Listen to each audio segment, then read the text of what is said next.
esta sesión tan esperada de nuestra querida Oralia García Cárdenas. Y aunque no necesita presentación, la vamos a hacer porque sí nos parece importante, ¿no? Contar con su presencia y cada uno de ustedes. Es licenciada en Historia por la Escuela Nacional de Antropología e Historia, maestra y doctora en Historia y Etnohistoria por la misma institución educativa, es casi en ella. Digamos que un 80%, ¿verdad?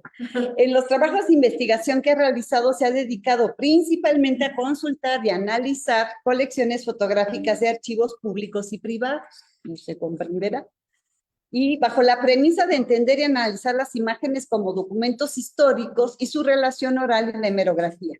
Al respecto cuenta con varios artículos y capítulos de libros. Desde el 2008 es integrante del seminario, ella es fundadora del seminario La Mirada Documental, no solo es integrante, son varias las que son fundadoras aquí, y a partir del 2022 de la Red de Historia de la Fotografía Mexicana.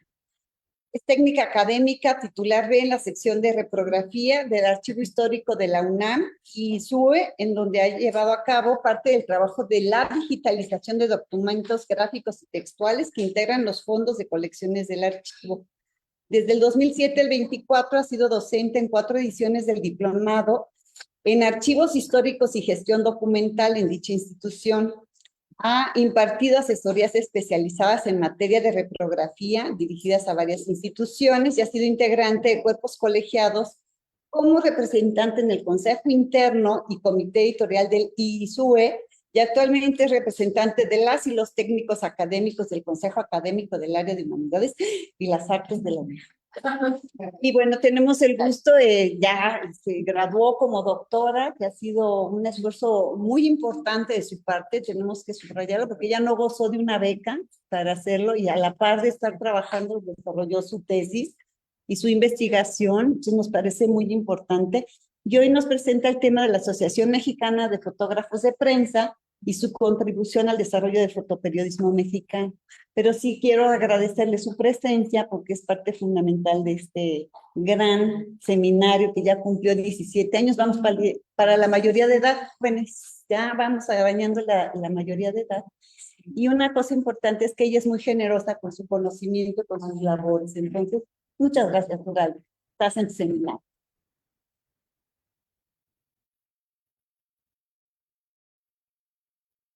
Muchas gracias por este cálido recibimiento en este seminario de la mirada documental que ha sido para mí un espacio fundamental en mi formación académica y para muchas generaciones de fotohistoriadores y fotohistoriadoras, ¿no? Junto con la línea de investigación de historia de imagen de la ENA, que fue así como piedra angular, ¿no? En mi desarrollo. Entonces agradezco mucho a la doctora Rebeca Monroy y al doctor Alberto del Castillo por esta invitación, ¿no? Este seminario que además ya vamos a hacer, ¿qué? Mayores de edad, ¿no? Ya. Entonces, bueno, pues el tema de esta presentación es sobre la Asociación Mexicana de Fotógrafos de Prensa.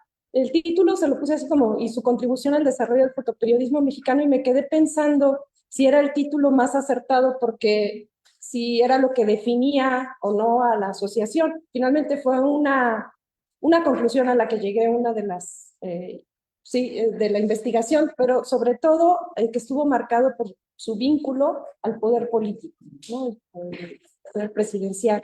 Entonces, bueno, es como parte de eso.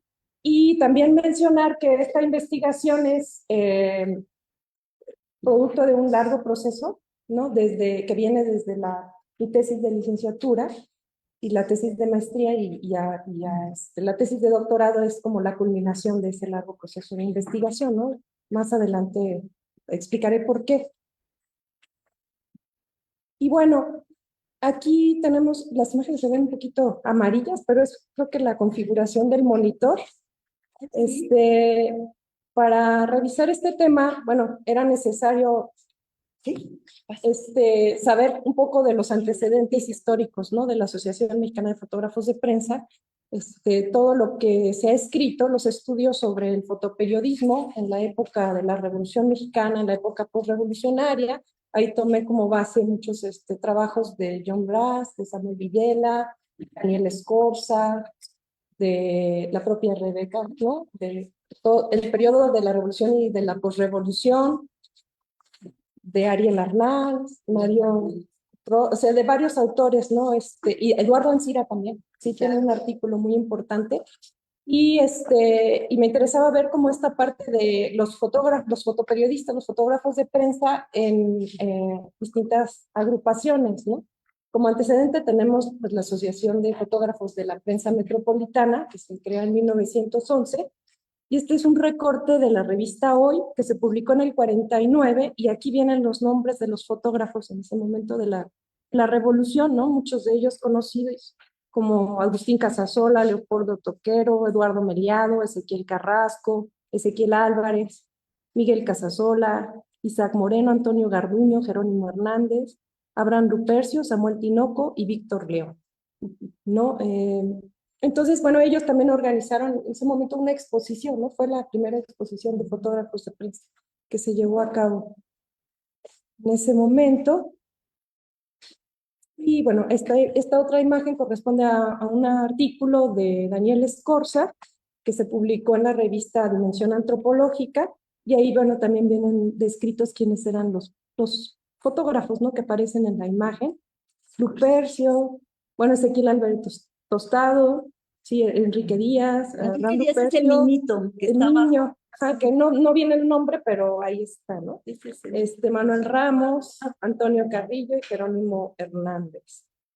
Y también dentro de los hallazgos que tuve en la investigación, se encuentra un libro de actas de un grupo llamado Evolución, procedente del archivo personal de Manuel El Chato Montes de Oca. Aquí tenemos a Clementina Montes de Oca, hija del Chatito, donde se habla justo, es un grupo que se crea en los años 20, y en este documento pues sí se tratan temas, ¿no? de interés muy general para los fotógrafos de esta época, ¿no? En cuanto a la profesionalización y el desempeño de su trabajo, ¿no? Asuntos de carácter laboral, como contrataciones, sueldos y prestaciones, que eran, bueno, pues cuestiones ahí fundamentales, ¿no? Para la discusión. Y la importancia de que se les diera, sobre todo eso, la importancia de que se les diera el crédito en las fotografías, en las publicaciones, ¿no? En las distintas publicaciones, tanto en periódicos como en revistas ilustradas. Y bueno, aquí cito una parte de una de las actas que dice: Víctor León planteó que las fotografías debían ser firmadas siempre y cuando el fotógrafo haya arriesgado su vida haciendo su labor, y que el jefe de departamento de cada periódico o revista le ordenaría al jefe de redacción en qué momento se debía publicar el nombre exacto del fotógrafo, ¿no? Entonces ya tenemos esta discusión, ¿no? Desde aquella época, de que se le diera, la importancia de que se les diera el crédito, ¿no? A los fotógrafos, ¿no? La autoría de sus imágenes en las publicaciones. Y bueno, para entrar de lleno en materia sobre el tema de la Asociación Mexicana de Fotógrafos de Prensa, esta tuvo su origen en un acto de protesta de un grupo de fotógrafos de prensa en las escalinatas de Palacio Nacional el 2 de enero de 1945, ¿no? Esto es porque en ese momento se llevaba a cabo un acto oficial del presidente Manuel Ávila Camacho en Palacio Nacional, y unos de los guardaespaldas del mandatario les impidieron el paso a los fotógrafos y no permitieron que hicieran su labor, ¿no? Su trabajo fotoperiodístico. Entonces ellos en protesta hicieron, se tomaron esta imagen, este retrato, y pidieron una cita con el presidente, ¿no? Porque querían hablar con ellos, sobre todo exigiendo que se les tratara dignamente, ¿no? O sea, que les permitieran hacer su trabajo y que les trataran. Entonces aquí tenemos, bueno, algunos fotógrafos muy conocidos. Está Paco Mayo, por aquí Paco Mayo, Faustino Mayo, que son los que lograron identificar a Aurelio Montes de Oca. Y por ahí están, sí, unos otros que, bueno, la labor ahí se continúa porque se pueden seguir como identificando más fotógrafos, ¿no? Bueno, se reunieron con el presidente año con año, bueno, organizaron una comida anual el Día del Fotógrafo en enero. Entonces, siempre que se organizaron estas comidas, se retrataban con el presidente, ¿no? De ese momento. Y esto era, en alguna nota hemerográfica, decía que era como compartir el pan, la sal y el vino, ¿no? Con los fotógrafos, y que se trataba de una relación como de halagos mutuos, ¿no? Sí, un acto protocolario, un acto en el que se enaltecía el trabajo de los fotógrafos y a su vez del presidente, ¿no? Este es del 45, es antes de que se formara la asociación, ¿no? Ya estaban como reuniéndose con el presidente para ir como estableciendo las bases, ¿no? Y las demandas que tenían en ese momento. Este es de la comida, el 15 de enero es el día del fotógrafo, en el 45.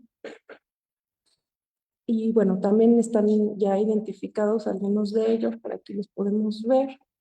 Está Manuel Montes de Oca, está Cándido Mayo, Román Fonseca, del Universal, Enrique Díaz, está Armando Zaragoza, Fernando Sosa, Pepe Ríos, Adalberto Arroyo. Esto, bueno, me apoyé mucho en una de las entrevistas y de las conversaciones que tuve entrevisté a varios fotógrafos, ¿no? Entre ellos a Jesús Fonseca, y él fue el que me ayudó mucho en este sentido para identificarlos, ¿no? Que pues los conoció a muchos de ellos, ¿no? Y bueno, pues para el 4 de enero del 46, esto, bueno, sí me gustaría leerlo porque es parte de lo que es el acta constitutiva y estatutos de la asociación, que se publicó en el 46. Este documento es original, es del archivo personal de Manuel Gutiérrez Paredes.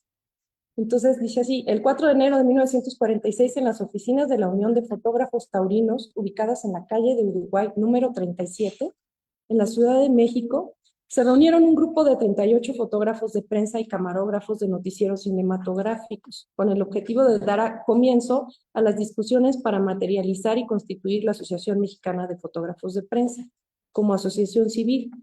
Es decir, se me fue aquí darle forma y contenido, así como elaborar una serie de estatutos por lo que se conducirían los fotógrafos y cinefotógrafos asociados.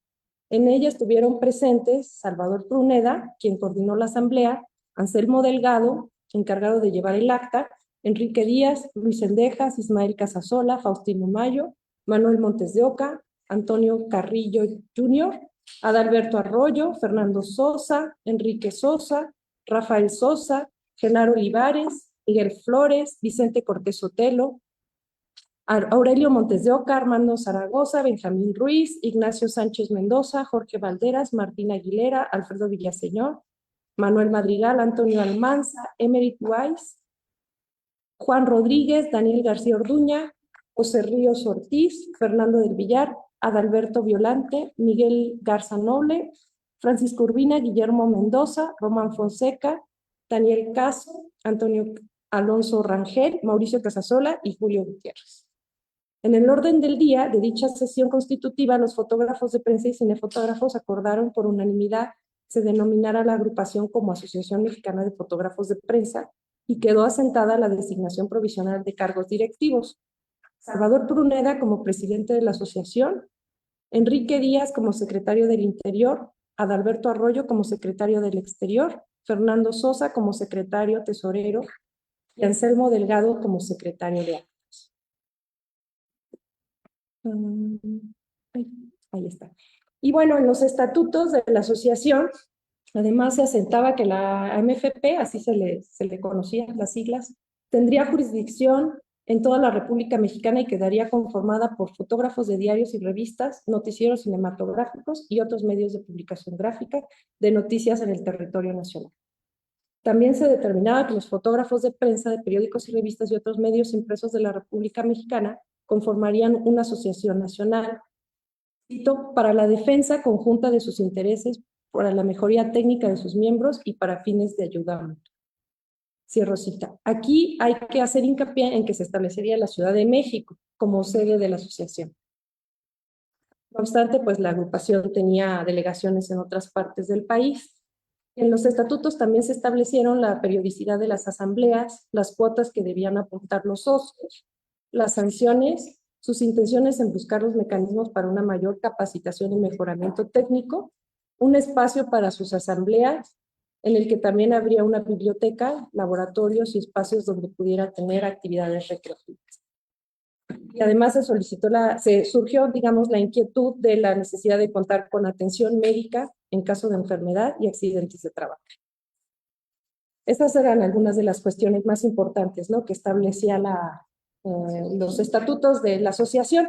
Y aquí sí me gustaría agregar que en este caso me enfrenté a una primera dificultad, que fue el que la Asociación Mexicana de Fotógrafos de Prensa no tuviera pues, un archivo, no contara con un archivo por sí mismo, porque se perdió toda esa documentación. Entonces fue a raíz de la consulta de archivos personales, archivos familiares, que pude obtener pues las fuentes, ¿no?, documentales, tanto fotografías como hemerografía, testimonios orales, ¿no? Con ese cruce de fuentes documentales es que, con el que pude armar mi investigación. Y bueno, este es el logotipo de la asociación. Ay, se me fue. Y la credencial que le otorgaban a cada miembro, a cada socio de la agrupación, y sí. Charolazo, ¿no? De las que daban los polis. Así parece, parece, sí, justo. Esta es una lista de fotógrafos que apareció en el archivo de los hermanos Mayo, que está en el AGN. No viene fechada, está hace aproximadamente el 47 y 50. El expediente tiene documentos desde el 47 al 50, pero no viene exactamente de qué año, pero ahí están todos los fotógrafos y que pertenecieron a la asociación. Bueno, aquí continuaban las comidas, como les mencionaba, año con año. El 15 de enero se reunían los fotógrafos con el presidente a departir y además daban discursos, ¿no?, de halagos mutuos. ¿Sí? Esto pues sí, me dediqué, digamos que varios años a revisar hemerografía, ¿no?, tanto en la Hemeroteca Nacional como en la Biblioteca Lerdo de Tejada. Estuve revisando sobre todo las publicaciones de Hoy, Mañana, Revista de América, estuve revisando también el Universal y Excelsior. Fueron los medios que consulté. En este caso, esta es era del archivo de Enrique Díaz, ¿no? Pero está mal el año. Ay, sí, como que se me fue porque no recuerdo si es el 59, pero bueno, aquí están con el presidente alemán, igual identificados. Daniel Casco, Ismael Casasola, Anselmo Delgado, Aurelia Montes de Oca. Continuamos sí, con las comidas. Aquí está Enrique Díaz, que era uno de los líderes de la asociación, digamos, era considerado también como, pues como era de la generación de los veteranos, ¿no?, de los fotógrafos veteranos, entonces era sí, una figura de autoridad, ¿no?, dentro de la asociación, y siempre estaba muy cerca al presidente. Y está por aquí también Ismael Casasola, por acá. Está Daniel Morales, que era gerente de la revista Mañana. Todas estas son de las comidas. Este es del 47. Les voy pasando para continuar. Y aquí, por ejemplo, algo que hay que poner mucho énfasis es que la asociación tuvo su mayor auge, ¿no?, su consolidación durante el periodo de gobierno de Alemán, durante el alemanismo, ¿no? Aquí, por ejemplo, los fotógrafos le otorgan al presidente un reloj muy costoso. Este es del 47. De oro. De oro, sí, un reloj de oro de la marca Sod. Sí, no. Omega, ajá, Omega. Era lo caro de la época. Sí, porque justo lo que pasó en este momento es que Alemán se sirvió de los fotógrafos un poco para hacer proyectar su imagen política, ¿no?, su proyecto político, su gobierno. Entonces, pues sí, era como una plataforma, un medio para llegar pues a la opinión pública, ¿no? Justo a través de los medios. Y hacia el 47, bueno, por iniciativa de la asociación y del crítico de arte Antonio Rodríguez, de origen portugués, y de la revista Mañana, se organiza una exposición, una magna exposición en el recinto más importante, ¿no?, cultural del país, el Palacio de Bellas Artes. Y bueno, además de la exposición, hay un concurso, ¿no? Un certamen, y bueno, un gran como acontecimiento en esa época. Este es el cartel de la exposición, era del archivo, ¿no?, de Antonio Rodríguez, proporcionó la doctora Rebeca Monroy. Entonces ahí están todos los participantes, ¿no?, los expositores, los fotógrafos, y los agradecimientos a todas las autoridades y funcionarios públicos que participaron, senadores, bueno, están, ¿no?, sí, de la revista, los directivos de la revista Mañana. Y esta es la foto de Montero, que fue el cartel, la imagen del cartel, sí, de Tomás Montero, donde están aquí algunos de los fotógrafos que participaron en la exposición: Mael Casasola, Anselmo Delgado, Tomás Montero, Paco Mayo, Aurelio Montes de Oca, Hermano Zaragoza y Enrique, ¿no?, los que están como identificados. Y también la forma, ¿no?, de la exposición, cómo se mostraban también los nombres, ¿no?, de cada fotógrafo. Y bueno, la museografía es muy, muy distinta a lo que hoy conocemos, ¿no?, de acorde con la época. Están también, sí, Antonio Rodríguez, Tomás Montero, Anselmo Delgado, Faustino Mayo. Está Aurelio Montes de Oca, Armando Zaragoza, Paco Mayo. Son así como los los tengo por ahí como identificados. Porque en esto me basé mucho, sobre todo en este libro de la doctora Rebeca Monroy, que fue como mi Biblia, porque es justo sobre Antonio Rodríguez y las publicaciones que hizo en la revista Mañana de los fotógrafos que participaron en la exposición, ¿no? Entonces, que es como un documento muy importante para estudiar el fotoperiodismo de esa época. Y de lo único que se había escrito, ¿no?, sobre el tema, es así como, era como un hueco en la historia del fotoperiodismo que era necesario abordar, ¿no? Entonces, se los voy pasando para que vean. Y ahorita La tesis. La tesis. sí. Y bueno, hacia agosto del 47, la exposición se inaugura en julio. En agosto hay una visita del presidente alemán a la exposición. La acompaña Carlos Chávez, un compositor. Aquí está Daniel Morales, de la revista Mañana. Y están, bueno, hay una amplia cobertura, ¿no?, de la visita de Alemán a Bellas Artes. Y de Enrique Díaz. Ajá, con Carlos Chávez, exacto. De Bellas Artes, exacto. Sí, sí. Y bueno, esta imagen es muy simbólica, es una caricatura de Antonio Arias Bernal que representa todo lo que era el momento del alemanismo, regando el árbol de la prensa, ¿no? Esta parte como pues sí, del chayote, ¿no?, a la prensa. Y aquí también fue importante conocer un documento que es en el archivo de Ramón Beteta, vienen las partidas presupuestales que daba el gobierno alemanista a la prensa, a los periodistas, ¿no?, así como todas las aportaciones económicas que va pues acorde a como esta imagen. Y también lo que les mencionaba de que se consolida la asociación con Alemán, porque fue en el 50, cuando, por decreto oficial, que les otorga un predio para construir una casa que albergaría la asociación, que estaba ubicada en la calle Zacatecas, en la colonia Roma, número 30, Zacatecas número 30, y que esta casa fue demolida después del terremoto del 85, quedó dañada y la tuvieron que demoler. Y pues sí, es como, y en un folleto, en un aniversario de la asociación, cuando cumplió 15 años, el presidente alemán se refirió a los fotógrafos como así tal cual. El fotógrafo de prensa revela directamente al pueblo a través de sus gráficas los acontecimientos nacionales. Tal es su trascendental misión, pero además un técnico y un ciudadano que manejando la verdad, la incontrastable que la lente calca de la realidad misma, coadyuva a la estructuración de un México.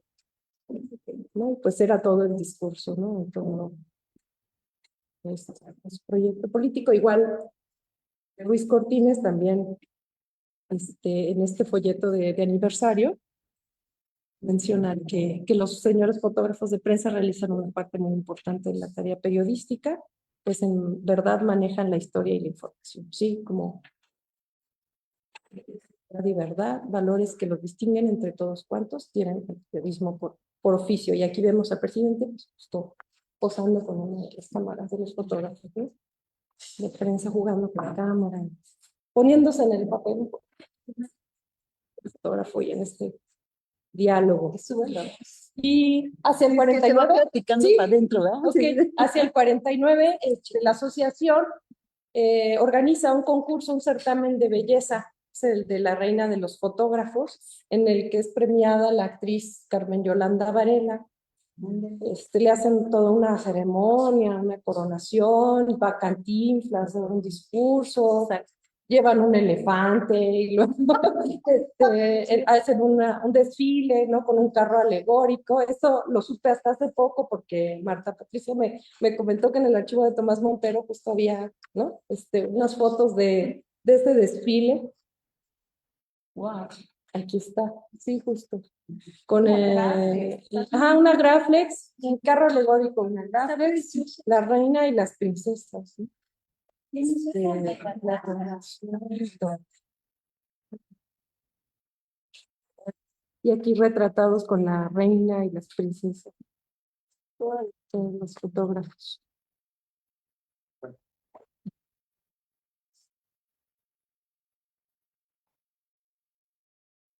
Vamos a la parte, bueno, una de las partes que más disfruté de la investigación, que fue la consulta de los archivos familiares, ¿no? Y que finalmente, pues, los archivos que consulté, justo todos están resguardados por mujeres, mujeres de distintas generaciones, ¿no? Abuelas, madres, hermanas, hijas, nietas. Entonces, aquí encontré un texto muy bonito de una antropóloga, María Moreno, que justo habla sobre eso, por qué la memoria por qué la memoria está resguardada, ¿no? Por mujeres. Entonces, dice esto, en el mundo moderno existe una tendencia a personalizar la memoria. Es más, el énfasis en guardar, conservar y recordar ha sido una tarea cuya responsabilidad ha recaído en las mujeres. Ellas se han convertido en archivistas, historiadoras y guardianas de la memoria familiar.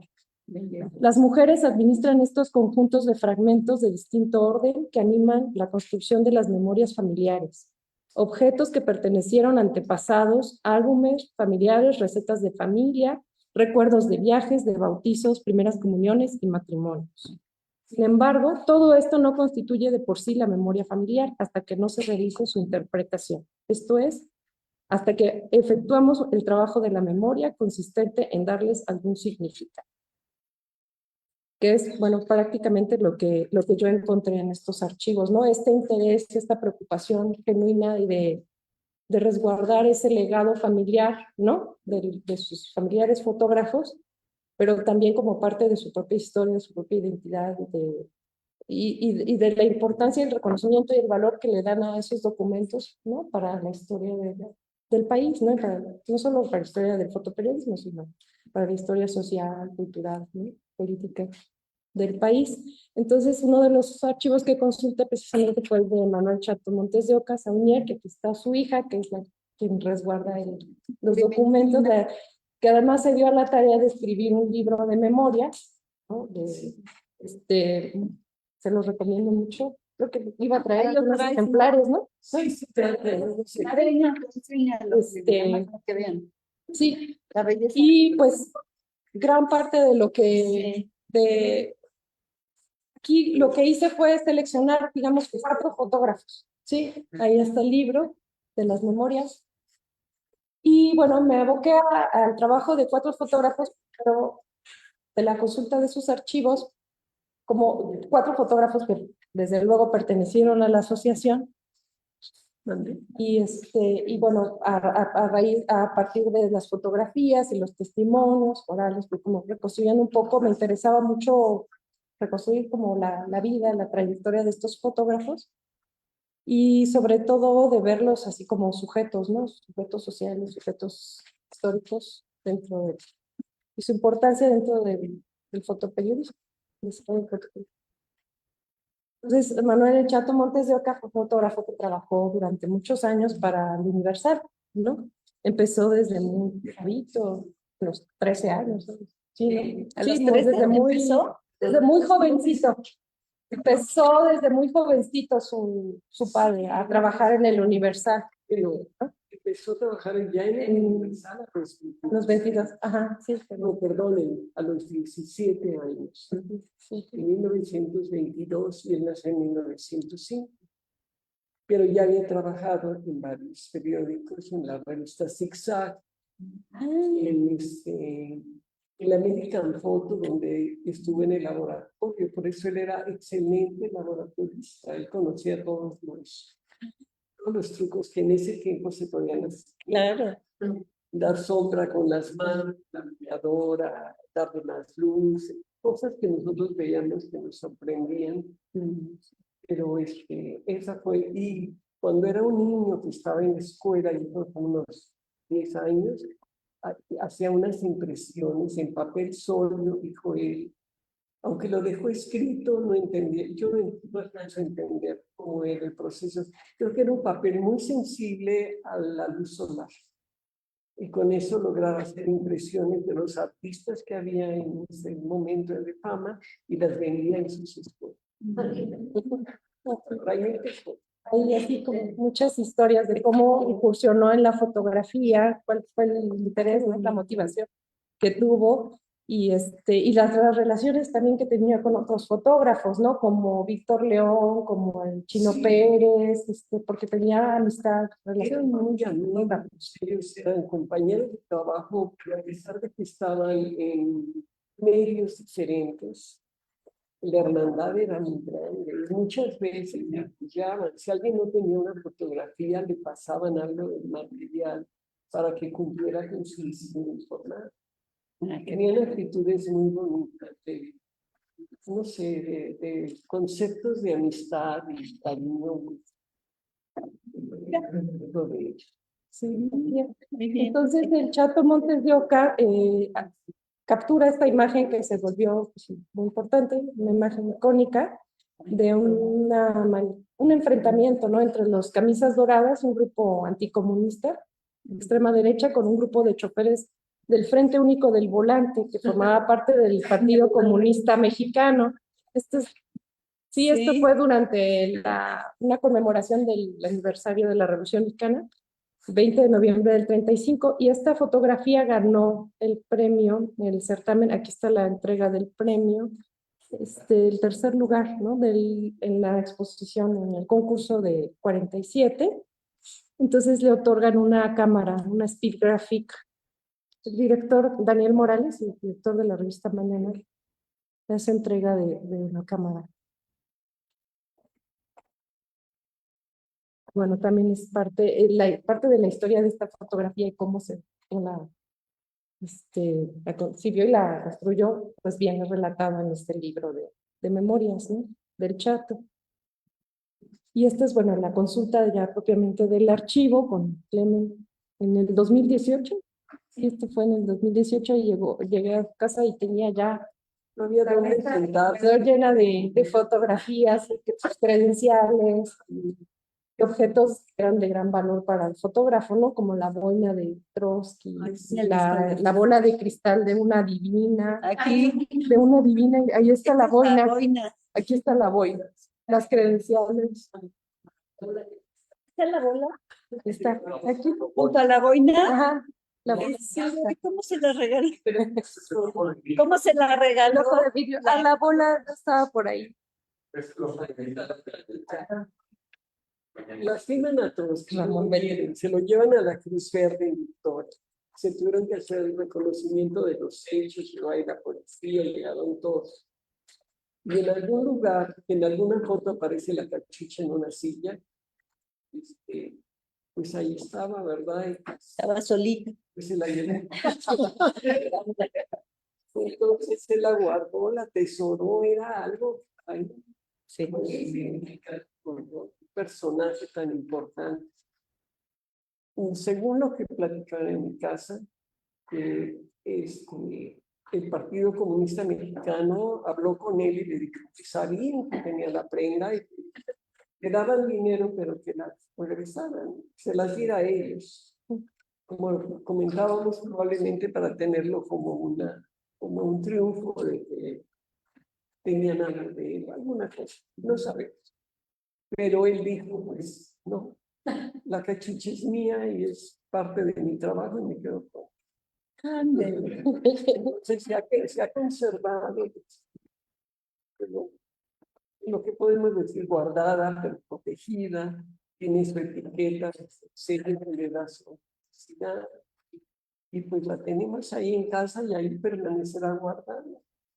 Lo mismo que la bola de cristal de una divina que asesinaron, y él también llegó a ver ahí, cuando vio la bola de cristal, no podía dejarla. Entonces empezó a meter a la bolsa trasera del pantalón, pero no entraba y no entraba, y que de repente oyó una voz muy fuerte que le dijo, aunque se rompa, chatito, y le empujó. No era la divina. Luego la bola de cristal está en mi casa, por la Trina, y ahí ha permanecido. Esto fue en los años 40. Difícil la bola. Me dijo, sí,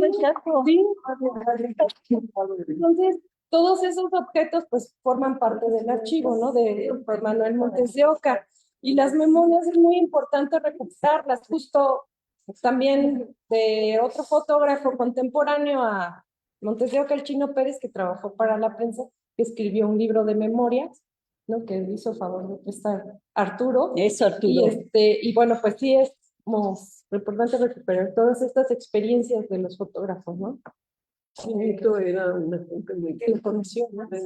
Además, lo conoció. Ese no los roles, sabe Dios. Ah. ¿Eres familiar? No, tampoco con ella la persistencia. Ah, sí, sí. Y es un periodo bueno.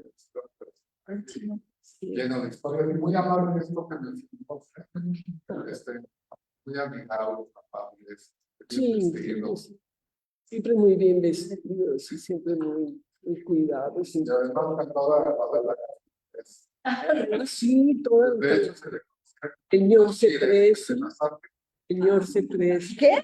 Nochi Preste de las artes, o sea, Chino Pérez de la prensa. Ah.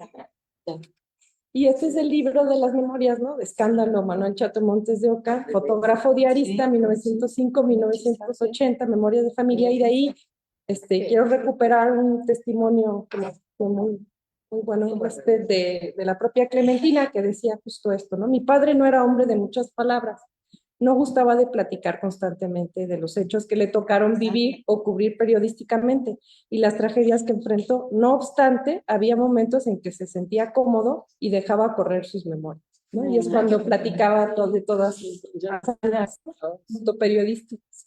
Pero era muy chistoso porque actuaba, hacía mímica, entonces hacía así todo lo que pasaba, como que nos lo ilustraba. O sea, es que bonito. Pero miren, como llegamos a fundar la segunda colonia de periodistas, éramos un montón de chipayas, puros chiquillos.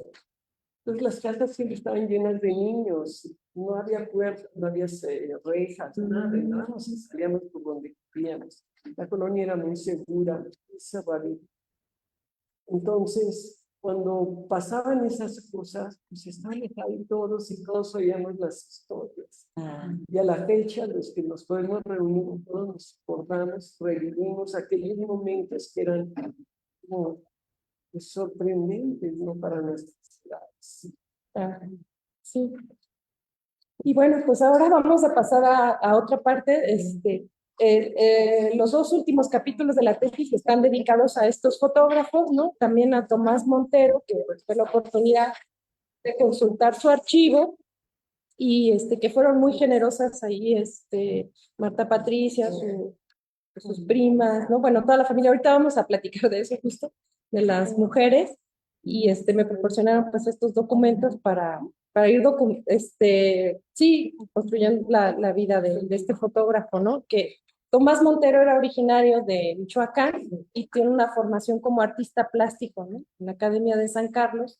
Entonces tiene toda esa beta artística, estética, ¿no? En la composición de sus imágenes, y ellas han dado la tarea pues de resguardar y de organizar este archivo y difundirlo, ¿no? Entonces tienen un micrositio en el que se puede consultar y han hecho también una serie de exposiciones, como esta del Museo Raúl Anguiano en 2012, una exposición. Tomás Montero, abuelo de cámara. Están también, bueno, sus credenciales, ¿no? Como fotógrafo de prensa. Él trabajó mucho para el órgano oficial del Partido Acción Nacional, el PAN, que era La Nación. Entonces, por eso es que se le considera como el fotógrafo de oposición, ¿no? En esa época al régimen priista. Entonces, el fotógrafo de...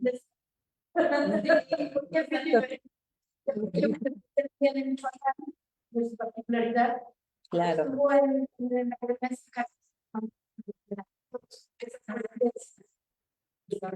Al PAN, sí, se identificaba con el proyecto, ¿no? Político del PAN, con el ideario político. Entonces tiene una serie de imágenes muy bellas, escenas michoacanas, del lago de Pátzcuaro, y sí, la composición es bellísima, ¿no? Bueno, son alguna muestra de sus imágenes, ¿no? Con una serie, ¿no? De retratos del doctor Atl, en el Paricutín, de niños pescadores.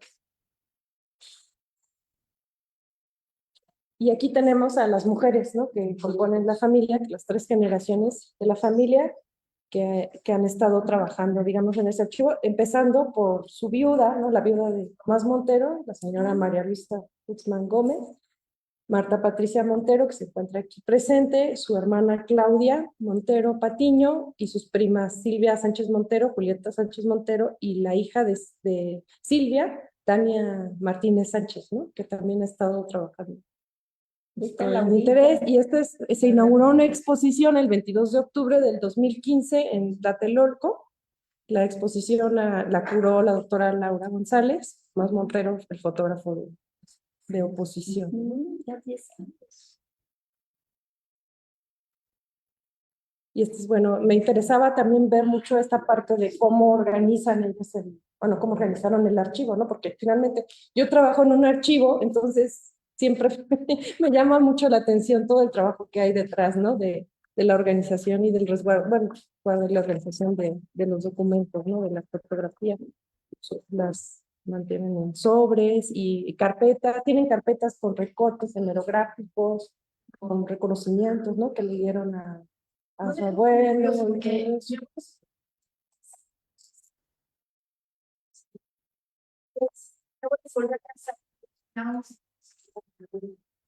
Y pues yo guardo todo el tiempo el archivo, lo guardo 40 años antes de dárnoslos, porque luego la gente decía, me apareció, no me apareció, ahí estaba, ¿no? El archivo ahí estaba, porque inclusive mi abuela vivió en el mismo apartamento, vivió con mi abuela hasta el 85, cuando el temblor, y de ahí en adelante pues, hubo varias mudanzas y los vientos ya nos tocaba llevar el cambio, el archivero, porque antes todos estaban en el archivero metálico, pues lo cambiábamos todos, pero era de mi hija, ¿no? Y ella tenía voz, y cuando envió por segunda vez, fue cuando nos dio el archivo, fue como muy curioso, nos dio el archivo, me lo mandó a mi casa, sin el archivero metálico, porque eso lo regaló aparte, entonces me llegaron muchas cajas de camisas con los de archivo, y estuvo como muy curioso, porque después, o sea, coincidió que después de su abuela su penúltima mudanza, cerca de casa de mi papá y una tía, porque al final quedó con mi papá, y de repente me habla una prima y me dice, aparece una caja que es para ti. Sí, me mandó una caja de cartón de ese tamaño que tenía toda la vida con que mi abuela.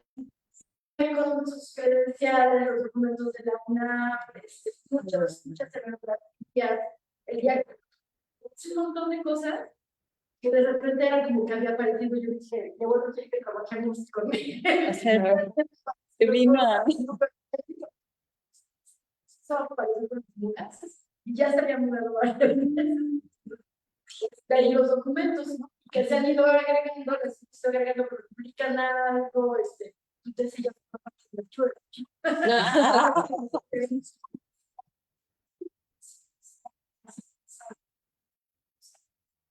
Ah, Sí, sí, sí. Quiere que mantengan vivo el archivo, ¿no? Sí, Y que lo den a conocer. Y justo, sí, los documentos también están, ¿no? Lo que mencionabas, un boletín que hicieron de la asociación, un boletín informativo, ¿no? Que publicaban periódicamente. Sí. Y bueno, otra parte fue la consulta del archivo personal de Jesús Fonseca Juárez, al que tuve oportunidad de conocer, conversar en varias ocasiones, lo entrevisté y bueno, lamentablemente falleció durante la pandemia. Y bueno, fue muy generoso también porque las veces que iba a visitarlo, igual le mostraba las fotos, me identificó a varios fotógrafos, entrevisté, me dio sus testimonios, sobre todo del periodo del 68, ¿no? Que cubrió el movimiento estudiantil. Y bueno, pues sí, trabajó durante 43 años en el periódico El Universal. Y bueno, pues ahí están sus testimonios, ¿no? Sus imágenes.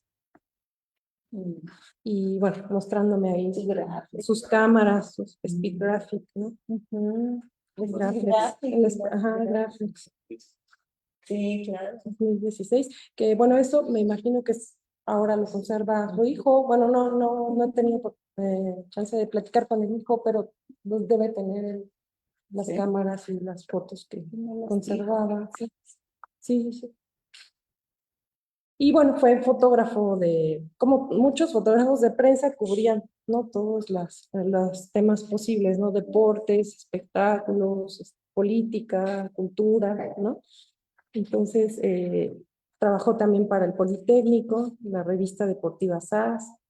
Aquí tenemos un retrato con el ratón Macías, el boxeador.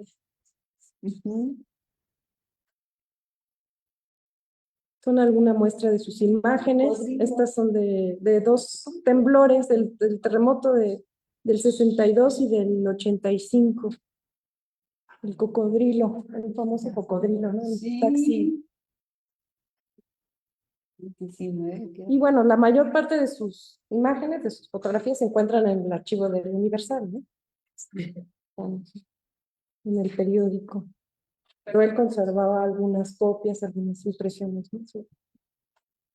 Y el propio Universal publicó en el 2008 un libro sobre el 68 con fotografías inéditas en el que se encuentran también fotos imágenes de Fonseca, ¿no?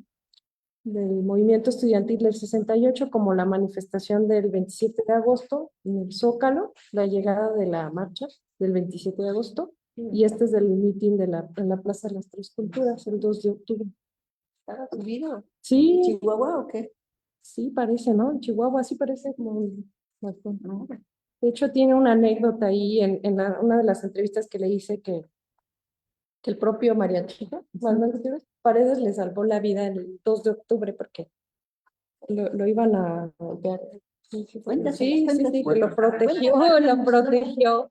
Está en la entrevista, sí, bueno, es que quiero, para continuar sí, está en la entrevista. Y bueno, finalmente quería cerrar con Mariachito, que fue pues el fotógrafo que estuve trabajando desde la licenciatura con el 68 y luego la maestría como fotógrafo de las revistas ilustradas, ¿no? De espectáculos, de cultura, deportes y todo, pero había una parte como que no había abordado, ¿no? Digamos, la parte sobre todo de deportes, que era como lo que no conocíamos, porque la parte del 68 está en la UNAM, está en el Archivo Histórico de la UNAM, luego está lo de cine, espectáculos, teatro, que está en la Cineteca, en el acervo de la Cineteca Nacional, y otra parte de sus imágenes se encuentra en su archivo personal. Entonces era como lo que quería, quedaba pendiente, digamos, para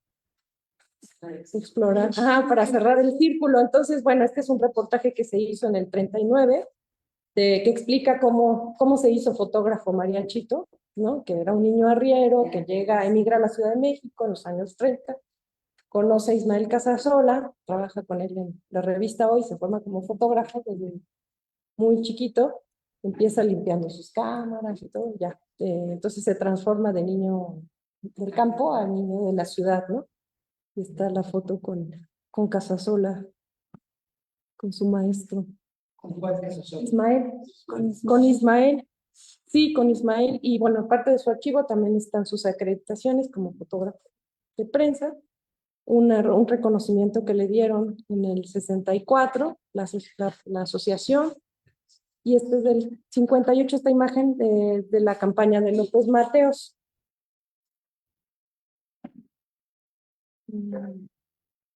Y bueno, aquí lo vemos nuevamente con todos los miembros de la asociación en una foto del 47, de una de las comidas en el casino militar, ¿no? Con el presidente alemán, y aquí están por aquí, está Paco Mayo, aquí está Mariachito, sí, sí, Manuel Gutiérrez, está Paco Mayo, Ismael Casasola, está Antonio Rodríguez, por aquí, sí, verdad, pues como, digo, todavía se puede, con la colaboración de muchas personas se pueden, el propio Luis Jorge Gallegos debe conocer también a varios de estos fotógrafos, ¿no? Y porque también el libro de autorretratos del fotoperiodismo mexicano son muy importantes también para mi tesis, ¿no? Lo cité por los testimonios de los fotógrafos. Y él, bueno, también hizo un trabajo ahí, ¿no?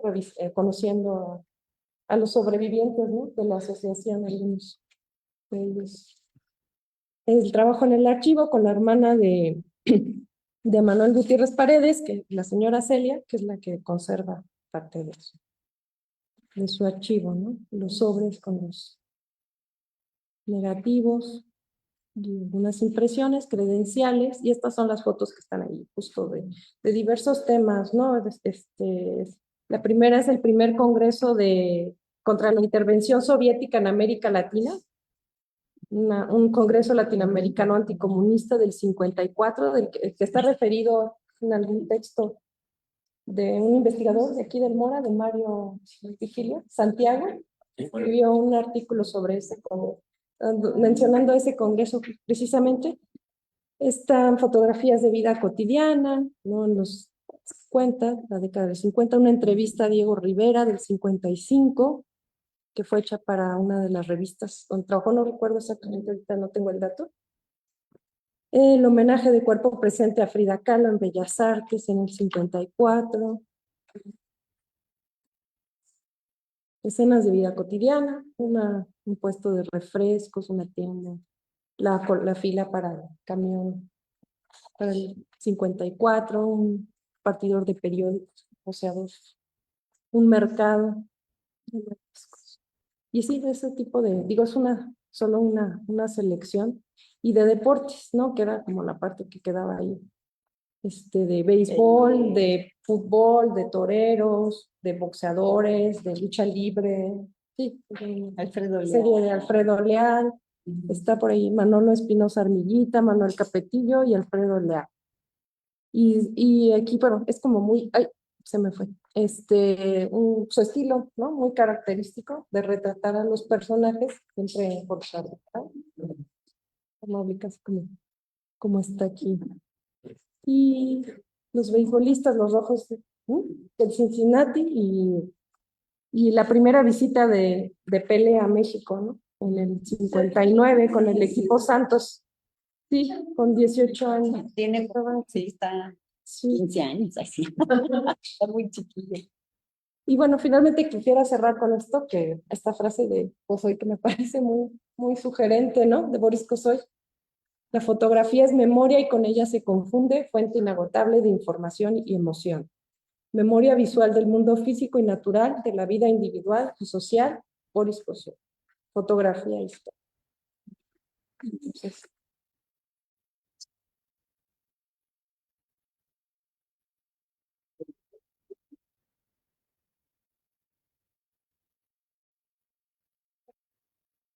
Yo nada más quisiera agregar que ahora que hemos estado trabajando con los chicos de Memórica, lo de los 80 años de estudio Churubusco, hemos encontrado, y Oralia hizo una selección maravillosa de mariachito con los actores y las actrices, que es fantástico, ¿no? Y que es sorprendente el ángulo, tal vez porque era chaparrito, dice Oralia, y es posible, como era chaparrito, siempre toma estas contrapicadas, pero tiene de todo el estelato, ¿no? Cinematográfico, y sí es maravilloso. La verdad que esta es otra faceta que ya vendrá de su Oralia. Sí. Entonces, no sé si tengan comentarios, doctor Alberto. Acá. Tenemos una dama, doctor. Adelante, A la izquierda. adelante, por favor.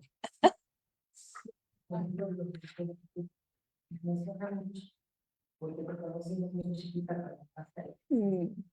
Ahora sí, hemos visto todas las revoluciones que habían hecho.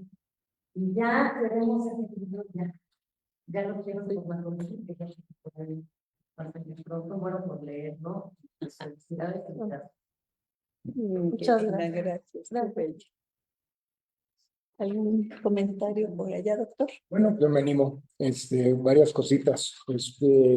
La primera es, teníamos tiempo esperando la presentación de Oralia. Oralia es una de las fundadoras, ¿no?, de este espacio, de manera que ha sido una presencia, ¿no?, permanente para todos nosotros.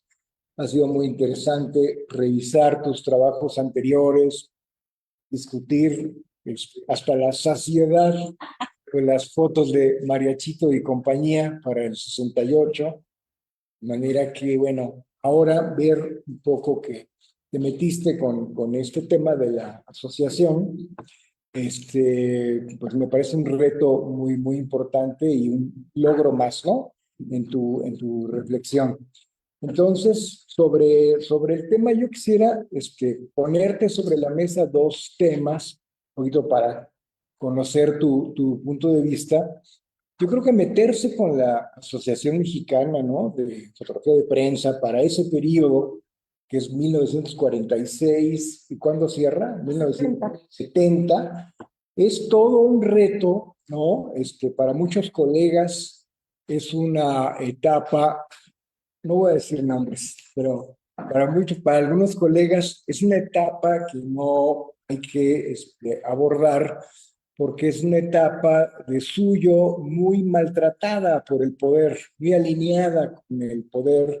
Es muy poco lo que vamos a encontrar ahí, ¿no?, a diferencia de otros momentos muy, muy expansivos de la fotografía de prensa, como es la primera asociación que se forma en tiempos de Madero y la Revolución y todo esto, que tiene un enorme prestigio, ¿no?, por la cobertura que se hace de la Revolución Mexicana, o pasando a otras etapas más recientes, ¿no?, lo que John Maraz, que bautizó como el nuevo fotoperiodismo mexicano, que se ha discutido mucho si está nuevo o no está nuevo, o qué pasa, pero todos estaríamos de acuerdo que es una etapa en la que los fotógrafos brillan, ¿no? Yo diría, no solo los fotógrafos, también una generación de editores que hace posible esto, y es un momento que bien lo podemos estudiar con sus continuidades, con etapas anteriores, porque no inventaron el hilo negro,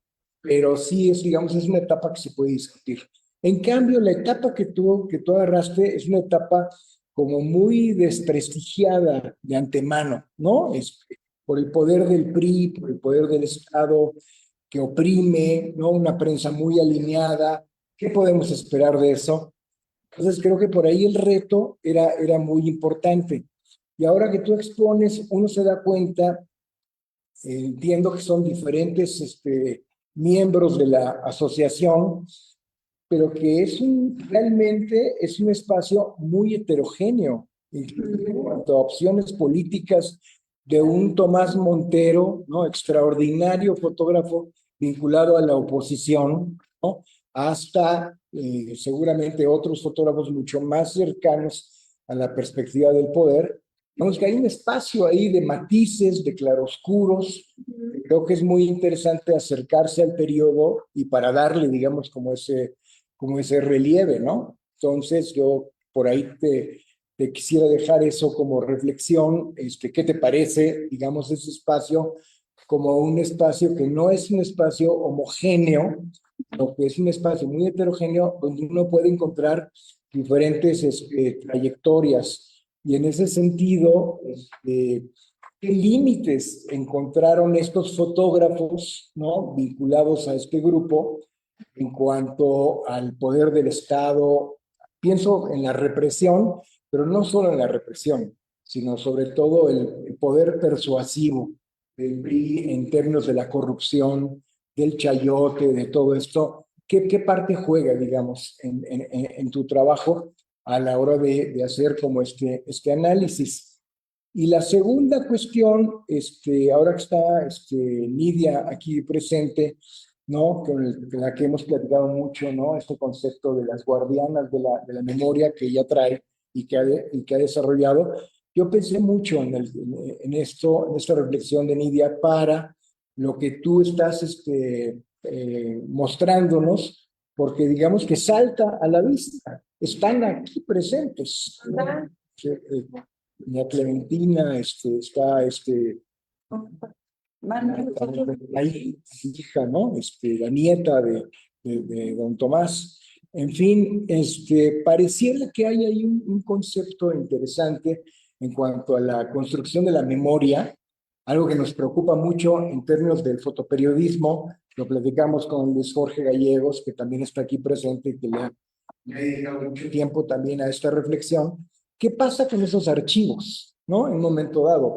Pareciera que el concepto de los archivos familiares en algunos casos ha funcionado, digamos, como una respuesta para liberar a estos materiales del olvido y ponerlos en acción, catalogarlos, darles un significado, ¿no?, para que podamos discutir con ellos a través de exposiciones, a través de publicaciones y de las propias imágenes, que seguramente fueron concebidas con algún objetivo hace 50 años, pero que pueden ser leídas de otra manera, forman parte, digamos, de la riqueza de lo que es la fotografía de prensa.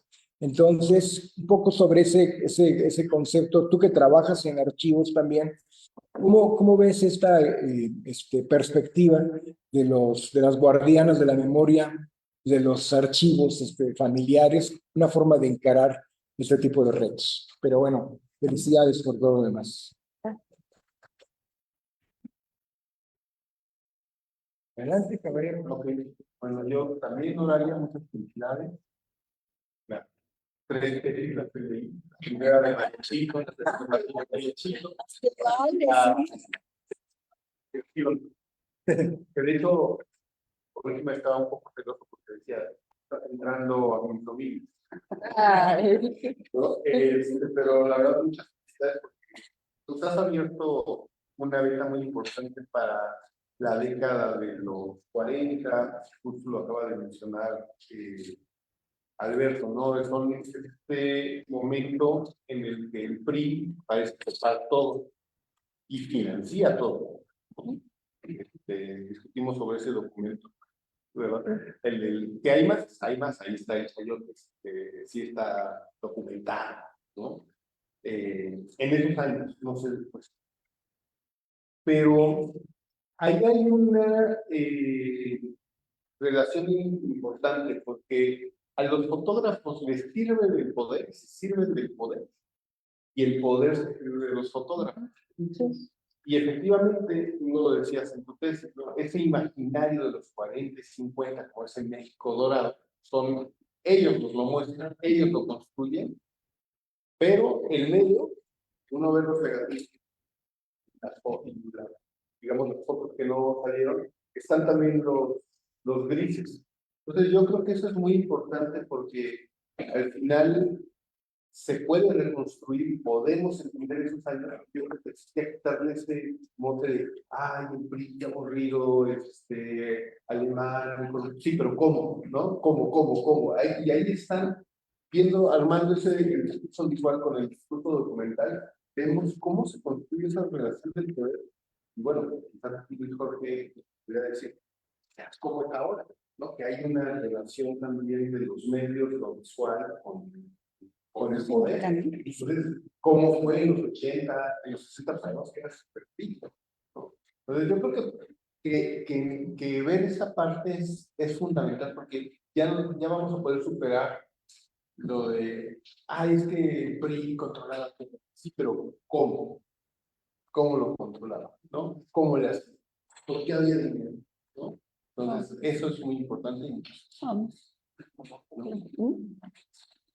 Si me permiten, sí, creo que quizás hemos hallado luego es la relación de poder medios. Y tanto haciendo un lado, digamos, por parte de los medios, lo que significa los poderes. Y los medios como tal forman parte de los engranajes políticos. No hay, ¿no? Juegan de un lado, de otro, a veces modifican, cambian, se suben o se bajan. Pero en el caso de los fotógrafos, que terminan siendo parte del engranaje, o terminamos siendo parte del engranaje social y político, es esta inocencia, esa relación con el poder, de manera que vas a hacer una cobertura. Por ejemplo, dentro del recorrido que haces, me parece interesante, solo que yo lo dividiría o marcaría más en la primera asociación o la segunda asociación. ¿Cuál era la diferencia? En este sentido, en los grupos presentes más en el segundo grupo como los presidentes, pero en la primera asociación también hay fotografías con los presidentes, ¿no? Entonces, ¿por qué no marca o remata esta parte en los siguientes periodos? En realidad, así se nació. O sea, la primera forma se genera, así nació, ¿no? Así se formó. Esa es la relación que se tiene por muchas razones. Es una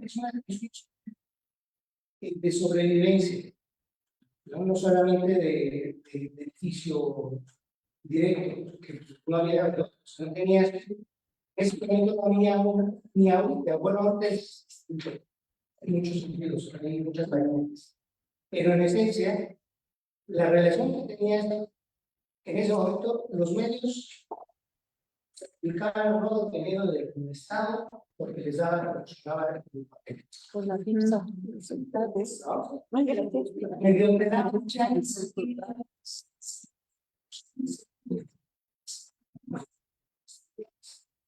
los que les dan más tiempo, el universal, ¿cuántas veces se ha cambiado el dueño?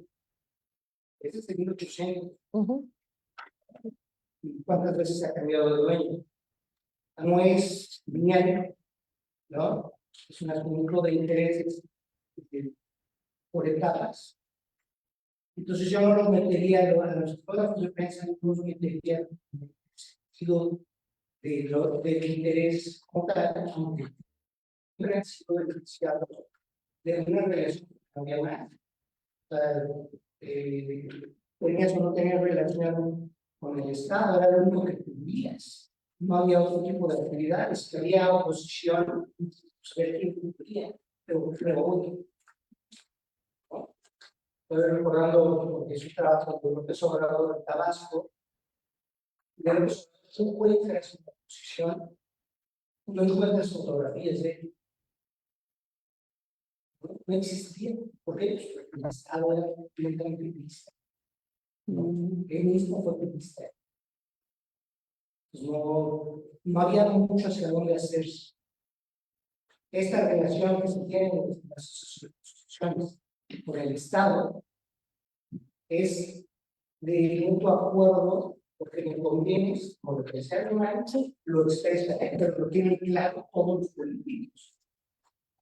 En la relación con la prensa, con los medios de comunicación, él es el que tratamos hace rato.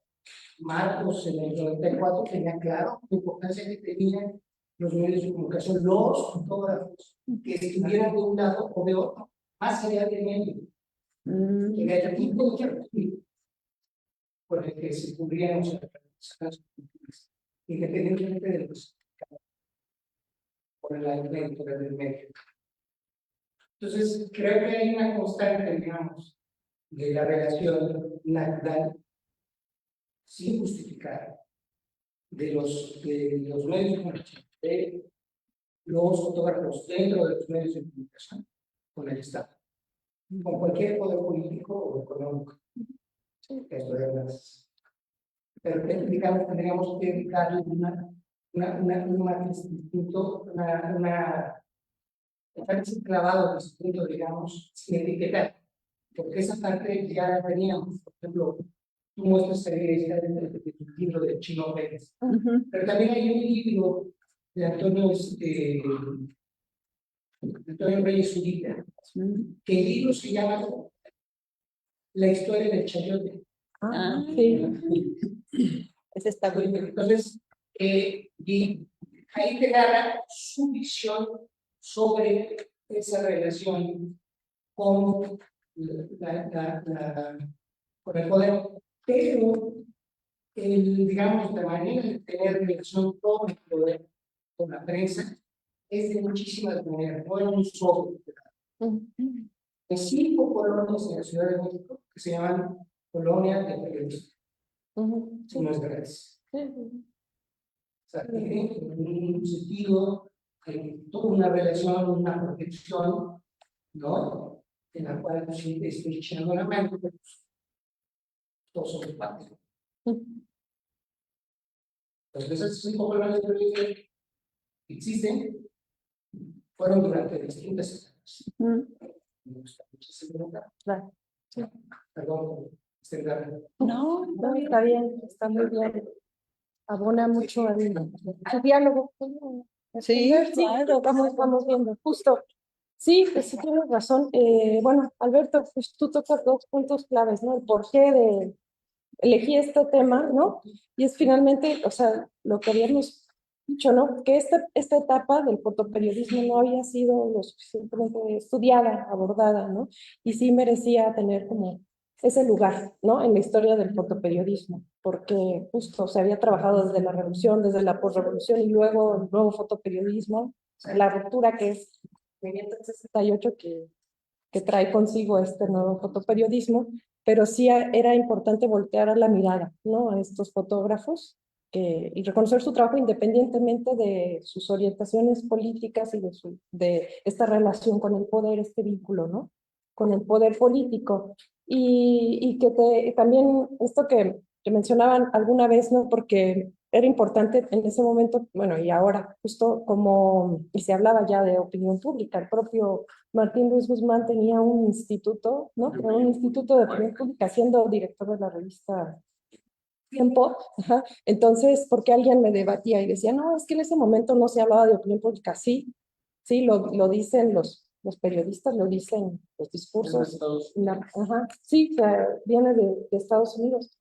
Y esa parte, ¿no? Y bueno, pues sí, el PRI, ¿no? Que coopta y que financia todo, pero vemos dentro de estos matices, o sea, estos fotógrafos tenían estos matices, estas diversas miradas y posturas políticas. Vemos a Montero, ¿no? Como fotógrafo de oposición, haciendo una crítica mordaz al régimen desde denunciar la pobreza, ¿no? Por ejemplo, ¿no? Los cinturones de miseria, las colonias. Hace poco nos pidieron, bueno, ya hace unos años nos pidieron fotos de que no manejan campañas, si no me equivoco, pero deben de ser los anarquistas.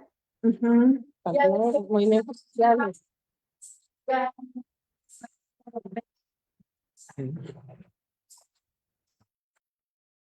Y en el archivo eso no las pidieron y las personas que pidieron porque las pusieron en la Comisión Nacional de Derechos Humanos un par de años, en el 2022.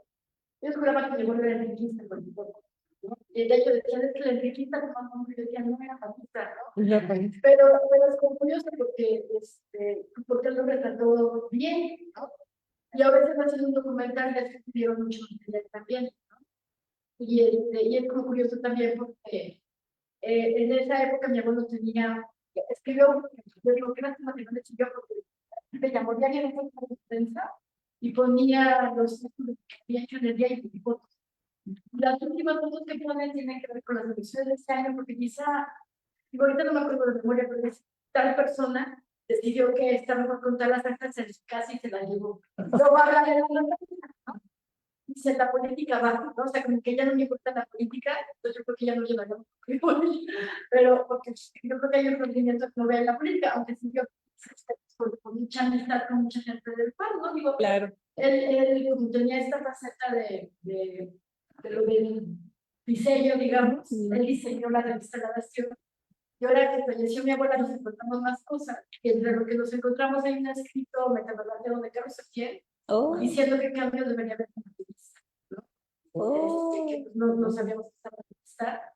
Y las fotos que toma de los comunistas, de las marchas, de verdad que son muy buenas fotos, Sí. ¿no? Yo me digo, pues es como si hubieras tomado a alguien del Partido Comunista o algo, que había esa otra visión de las cosas. Me sorprende que lo que se acuerda de los historiadores, que es un periodo que tú estás revelando, que es estudiado porque puede tener unos ciertos prejuicios hacia ese momento y hacia ese fotógrafo, pero independientemente de la relación que hayan tenido con el PRI, con el poder en ese momento, como decías tú, habría que ver el contexto, porque es también el momento en que México se vuelve, como, hay un impulso al desarrollo, ¿no? También por eso hay dinero en la parte de más aeropuertos se construyen, más carreteras, hay ese dinero, hay como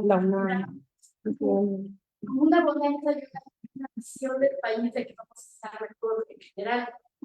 Entonces, me parece como muy interesante, pero me gusta mucho porque es como volver a sumarme a ese tiempo con esta otra mirada que es crítica. Y yo creo que necesita todavía ser más estudiada. Y me parece muy interesante los archivos familiares, porque hay como una responsabilidad. Yo siempre he dicho que son familia, es un archivo privado de interés público, ¿no? Porque las fotos sí se van para de una sección con fotos familiares. Las demás son fotos de interés público.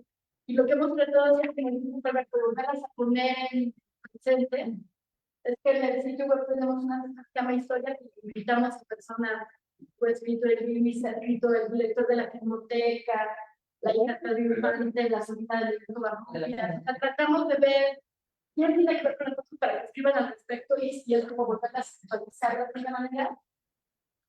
Y bueno, todavía tenemos mucho trabajo, pero como que es interesante lo que tiene que ver con nosotros, con la historia de nuestro país, ¿no? Claro. Y como también la ahorita, pues vuelven a tener como otra perspectiva, porque ahora las vemos como son. Claro, sí. No, las dos pues son interesantes también. Sí, se les da un resignificado, ¿no? Una nueva forma de interpretarlas, de verlas, de leerlas.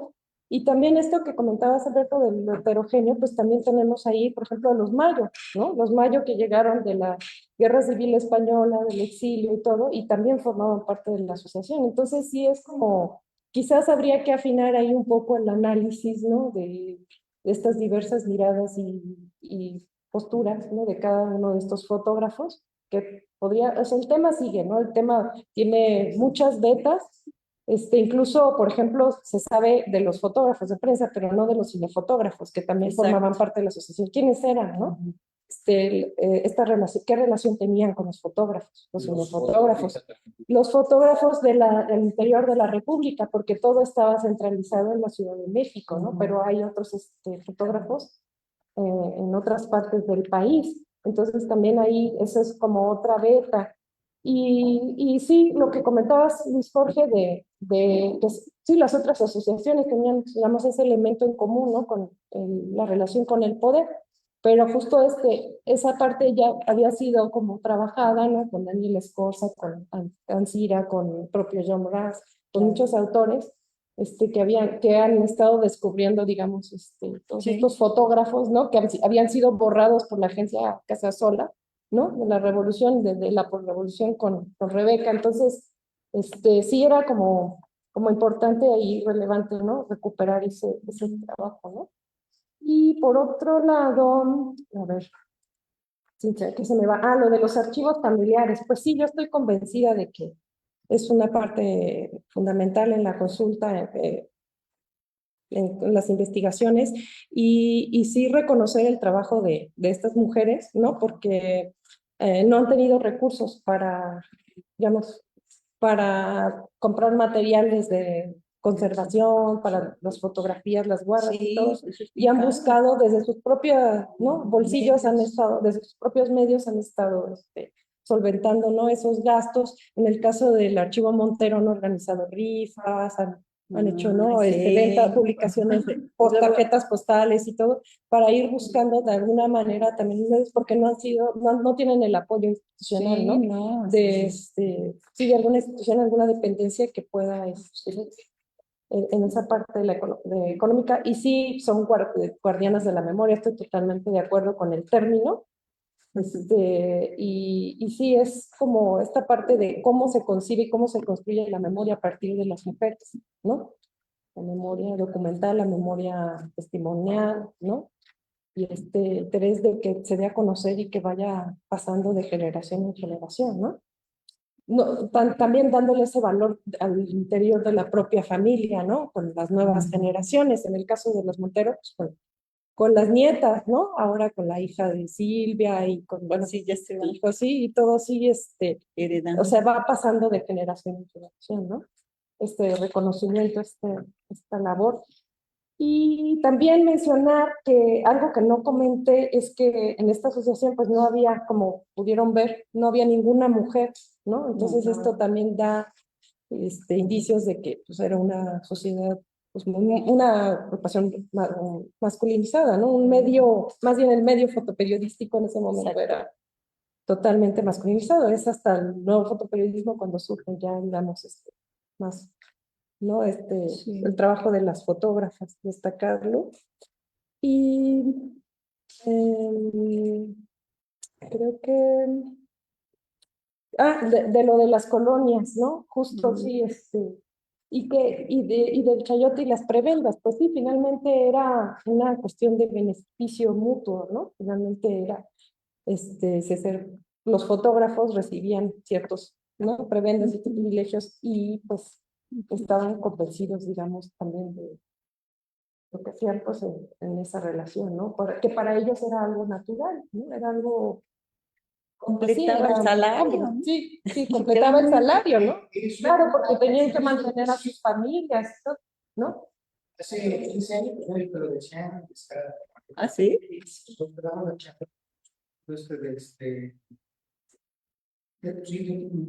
sabrás cómo atiendes. ¿Cómo te qué? Atiendes.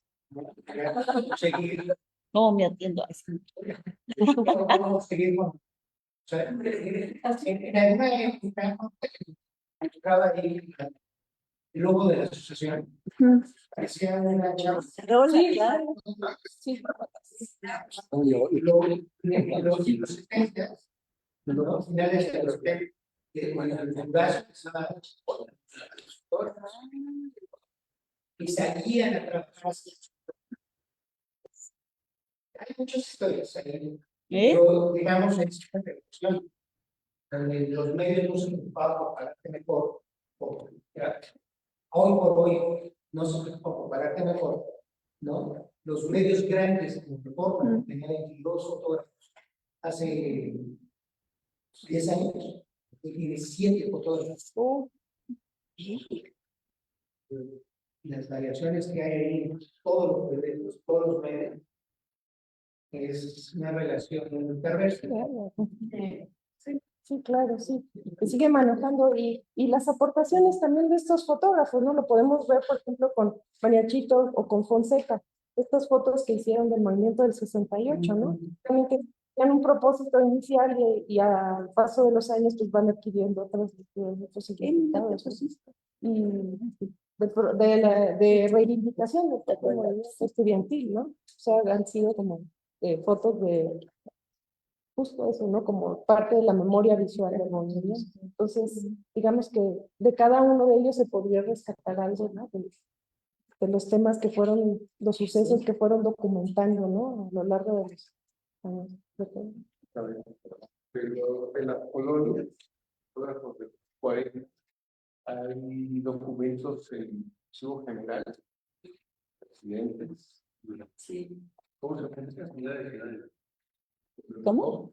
¿Cómo en las asambleas de ciudades, cómo desalojan a otros sindicatos para darle los terrenos a los fotógrafos? ¿Qué sindicato? ¿Qué sindicato? Transportes. ¿Serio? Hay que hacer. Estaban las concepciones y eran enfrentamientos campales. Y de cinematógrafo. Qué interesante, ¿no? Hay unos que son los mismos, los sigue ahí con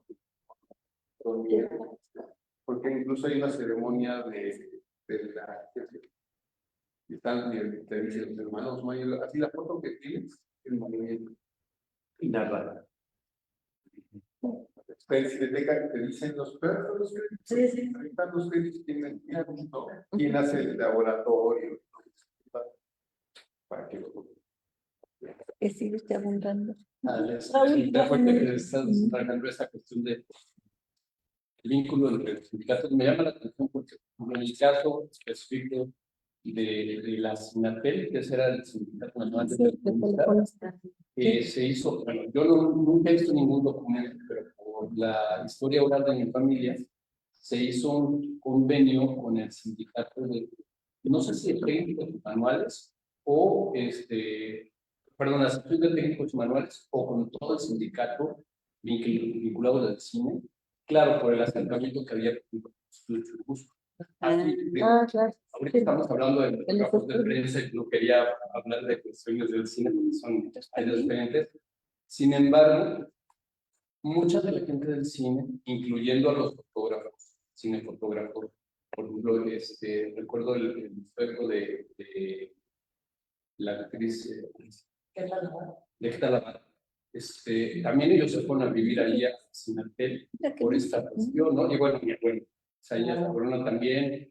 Y no he podido detectar otros fotógrafos, pero tengo la impresión que hubo algunos más de la fotografía, pero hubo también gente del cine, actores, actrices, etcétera, ¿no?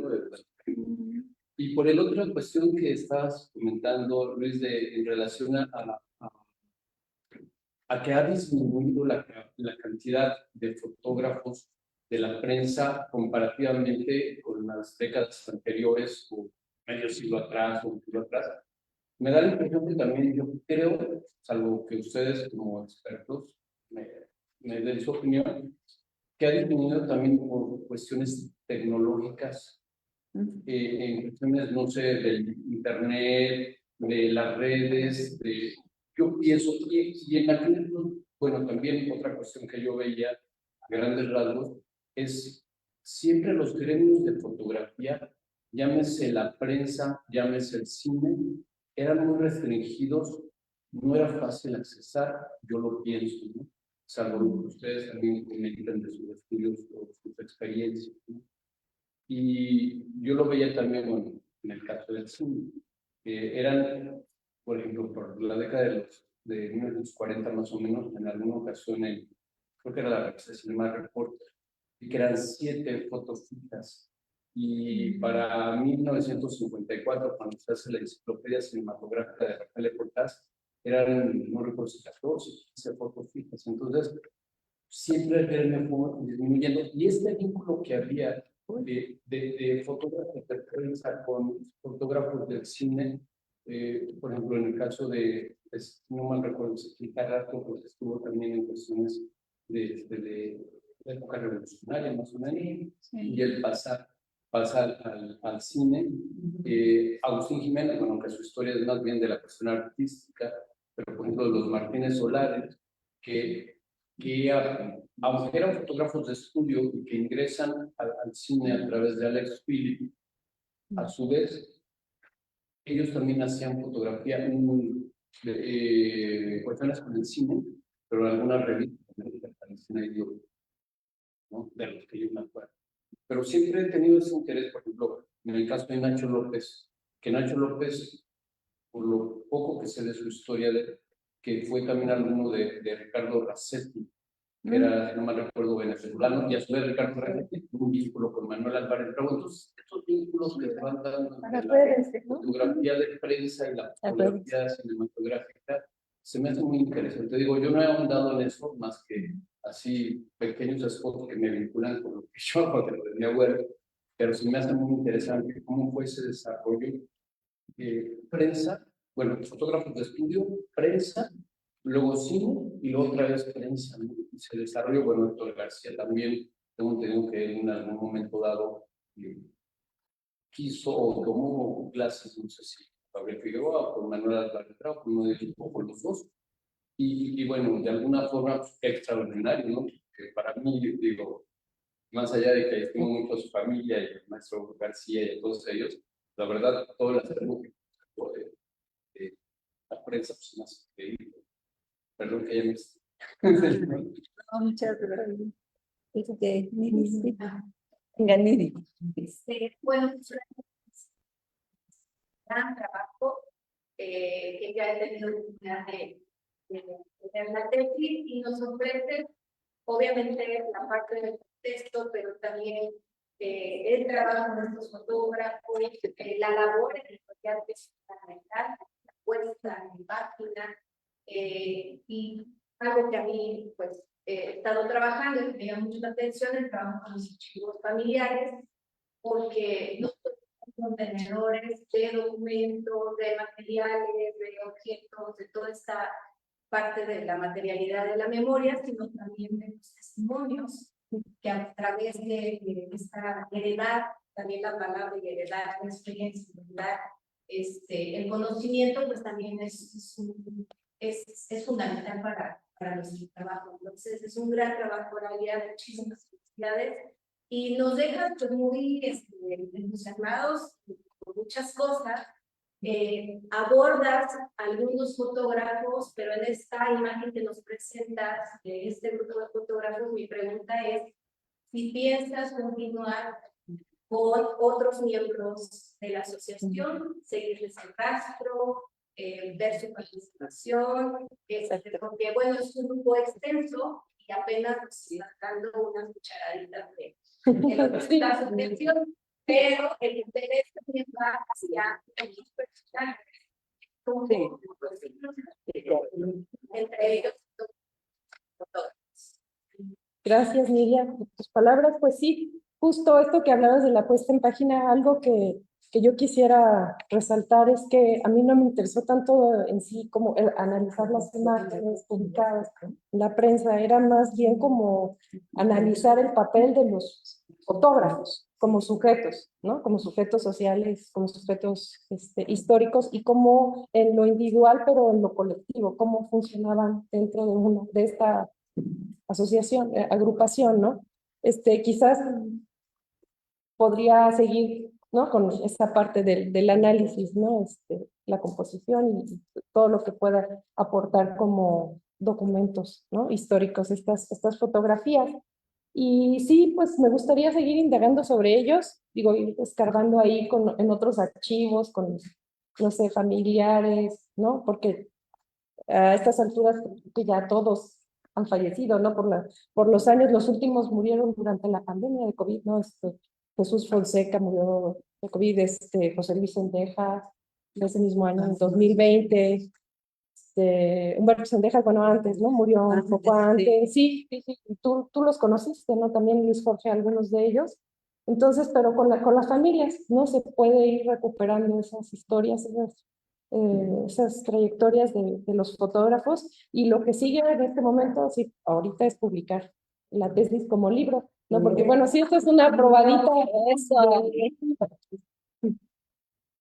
pero la tesis fueron como 300 páginas, ¿verdad? Ya, 300 nos urge. páginas, fue un proceso muy largo de investigación, se atravesaron ahí algunas dificultades, pero bueno, finalmente Pero se logró. Pues sí, yo Agradezco el apoyo de todos, también de la comunidad que ha sido claro. fundamental, la comunidad del seminario La Mirada Documental, del Sabor de la Mirada, el seminario de tesistas de la doctora Rebeca, que hemos sido como una familia, una familia de una comunidad de maestra rural. Sí, con látigo negro. Sí. Leti.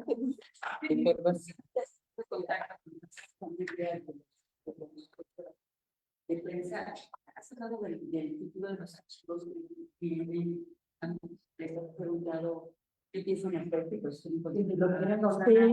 Alisue, por ejemplo, con todo y boina. Bueno, en el caso de Clement, pues decía, es que es un tesoro familiar, ¿no? Para ustedes el archivo de su papá. Entonces, pues quedará en la familia.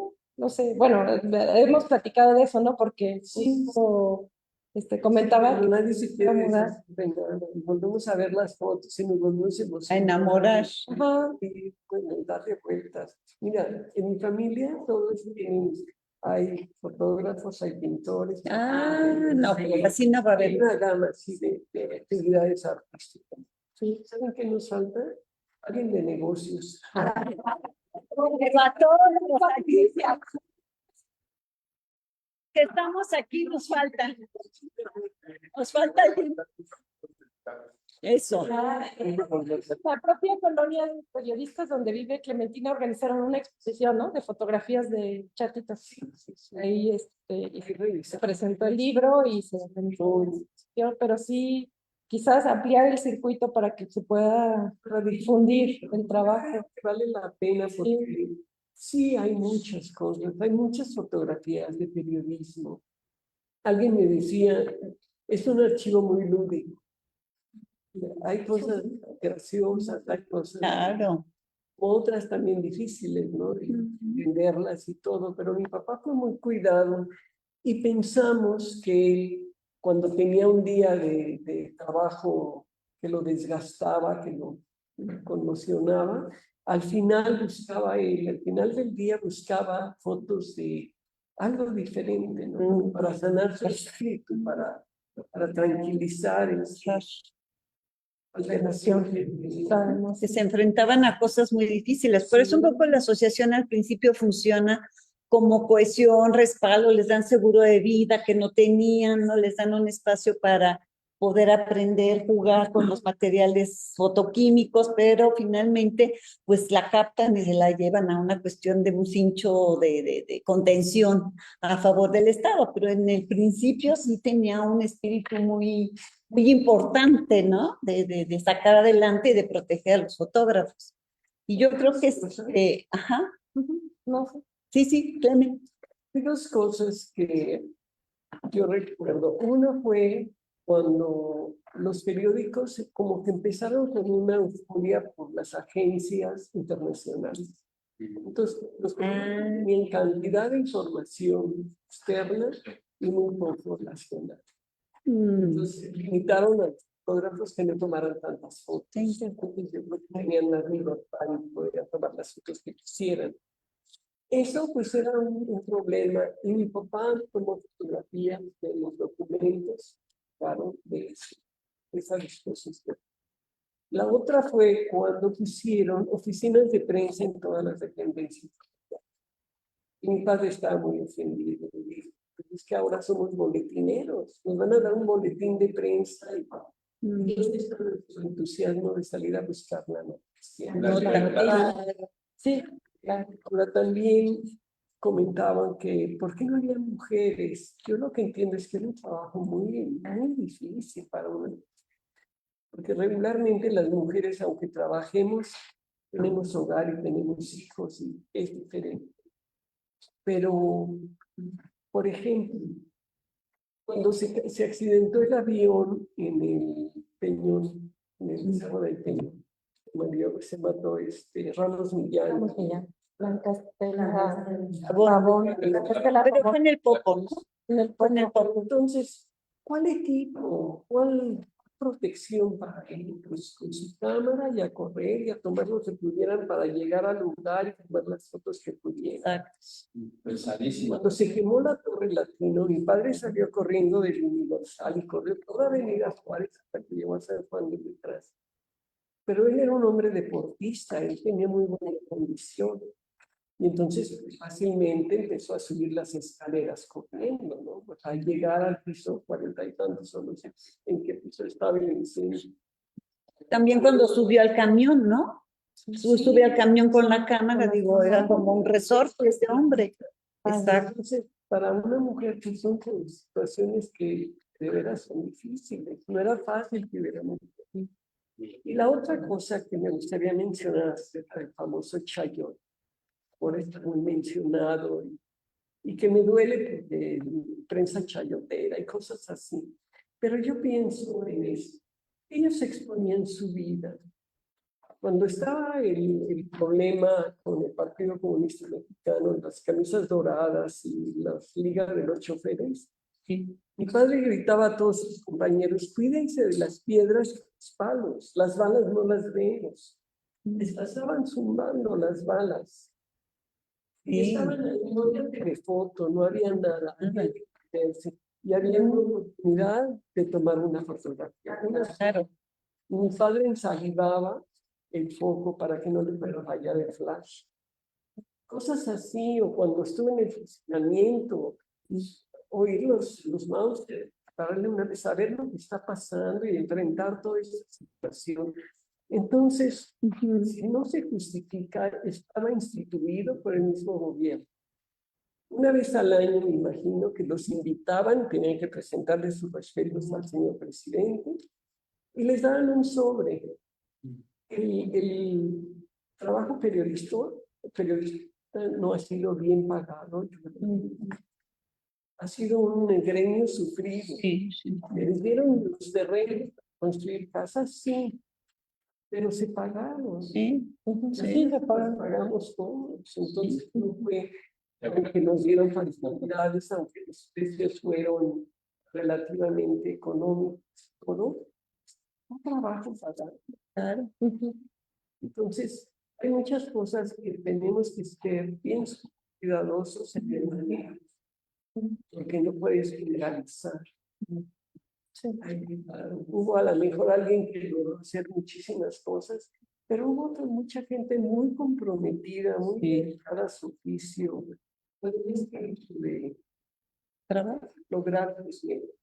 Y la otra cosa, recordemos que ellos pasaron la decena trágica, pasaron la Primera Guerra Mundial, pasaron la fiebre española, pasaron la Segunda Guerra Mundial. O sea, el PRI con sus ondas terribles, ¿a cuántos fotógrafos o periodistas los hirieron, los mataron? Porque había una lucha de que no podías publicar muchas cosas. Disculpe una pregunta. ¿Conservan todavía sus cámaras? ¿Qué cámaras son las que conservan todavía sus cámaras? ¿Qué cámaras? Sí. Lamentablemente a mi hermano, mi hermano es una chica periodista también, a él le di mucho del equipo de mi papá. Y lo robaron de su casa y se lo llevaron. Pero tenemos el Speed Graphic que le dieron a él para tener un premio. Speed Graphic. Sí, Speed Graphic. Speed Graphic. No era de los el día que se compró una cámara que era tener flash semiautomático, estaba desesperado porque no lo cerró y le salieron líneas y iba a contar todas las fotos. Y las rotas, porque son las únicas que tenemos. Entonces, tenemos la cámara de cajón que está fechada en 1886. La primera cámara. Esa se la regaló a él su papá porque se dio cuenta de que tenía habilidad por la fotografía. Así es. Sí, pues Clemente. Muchas las cosas que están. Y muchas, por ejemplo, yo pienso en mi libro y pienso que muchas cosas faltan. Siempre se queda uno corto. Ahorita terminé ya de escribir un segundo libro que habla de él ya más como la familia, lo que fue, lo que fueron sus padres. O sea, otra mirada diferente. En bueno, ver su obra, ver las fotos que él sacó, se estuvo en la guerra, se han simulacros militares en México en la Segunda Guerra Mundial. Se hacían simulacros militares, tenían Manuel Moguel era el que tenía la y entonces gracias a él nos invitaban, iban y nos vestían de militares. Tenían hasta, yo me acuerdo en mi casa viendo un abrigo pesado, grande, del ejército, ¿no? Sus uniformes, porque iban y se presentaban como si estuvieran en la misión, pero iban a tomar las cosas. Muy Sí, bien. hay muchas historias de Quisiera- que vale la pena rescatar. Claro, quisiera dos comentarios del ciberespacio. Rosa Casanova, felicidades por la presentación, Oralia, un tema importante. Y Rodolfo Ramírez, muy interesante la revisión de actividad de la fotografía sociopolítica en el siglo pasado en México. ¿No? ¿No llegaron más? No. Gracias. Quiero agregar algo más, no sé si puedo, rápido. Sí, no, sí, ya respecto a- cerramos, sí. a Y lo el doctor que- también, y luego yo también, y Sí. luego nos vemos Bueno. en el desayuno. La taquería, a lo que- ¿qué arte quedan invitados? Clemen tiene razón porque hay muchos matices, ¿no? Dentro de esto que le llamamos el chayote y los riesgos de trabajo que tenían cubriendo las órdenes, ¿no? Y sobre todo resaltar que, bueno, yo creo que la principal aportación que tuvo esta asociación al fotoperiodismo mexicano es este interés genuino en la profesionalización, ¿no? Esta defensa de los derechos laborales, ¿no? Que podría funcionar o no como cualquier tipo de sindicato, ¿no? Pero finalmente sí es algo que se le debe dar importancia a esta dignificación del trabajo del fotoperiodista, ¿no? Claro.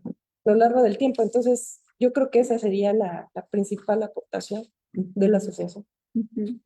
Entonces, por favor. Bueno, un par de cositas ya nomás para ir cerrando antes de irnos a unas cervezas o algo. Bueno, me da muchísimo gusto que el espacio del seminario sea para registrar avances de trabajo, ¿no? Procesos de trabajo concluidos como el de Oralia, pero también como espacio de contacto, ¿no? De gente cercana, guardianas de la memoria, cercanas a sus archivos, y que tengamos esto que le da sentido a la academia. La academia no tiene el menor sentido si no está cerca de la gente, ¿no? Y de las necesidades reales de la gente. Entonces creo que esto funcione como tal el espacio del seminario. A mí me da muchísimo gusto y bueno, y es la idea, ¿no? Seguirle por ahí con las cosas que nosotros hemos tenido en cuenta para seguir con el seminario. Una de ellas es esa, ¿no? Propiciar ese tipo de encuentros. Y nada más como reflexión final de lo que dice Oralia, ¿no? De su trabajo, ahí me deja un poco la sensación de, bueno, ¿y por dónde seguirle, no? Presentas este panorama de la asociación, ¿por dónde seguirle? Como historiadores, como investigadores. Y yo creo que una de las vetas que tenemos por ahí pendientes es la enorme importancia que tienen los archivos, ¿no? Yo me refiero sobre todo pensando en lo que nuestro gran Rodrigo Moya insistía siempre, su concepto de la doble cámara, ¿no? De que él tenía una cámara para cumplir con lo que le exigían sus patrones en sus chambas, en impacto, en sucesos donde fuere, y tenía otra, ¿no? Otra que llevaba su propio registro de lo que estaba pasando con una visión crítica de la realidad. Entonces yo creo que aplicando un poquito esa hipótesis, esa premisa,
a 50 años de distancia, podemos ver que tienen otra lógica, que tienen otra reinterpretación para poder incluso estudiar el propio movimiento. Pues con esa mirada como más abierta de cotejar publicaciones con que las publicaciones sería la hipótesis, el coto, ¿no? Que logró controlar o que trató de controlar el poder, pero el archivo no lo puede controlar, ¿no? Entonces ahí es donde podríamos como establecer para dónde va la cosa, ¿no? Incluso con las propias publicaciones, diría yo, hoy, 70 años después, habría que ver si una fotografía que cumplió con ciertos objetivos, hoy no nos está revelando otras cosas. Entonces, un poquito dejas abierto un espacio muy inquietante de trabajo y esto hay que agradecérselo siempre a una investigación que permita, digamos, ese diálogo, ¿no? Y bueno.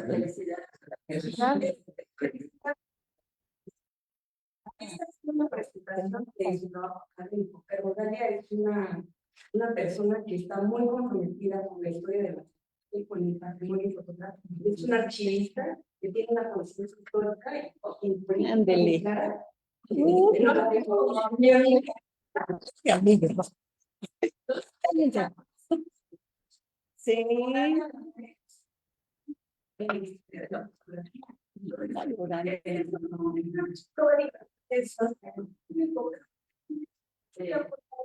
A los seminarios, a los talleres, que ha podido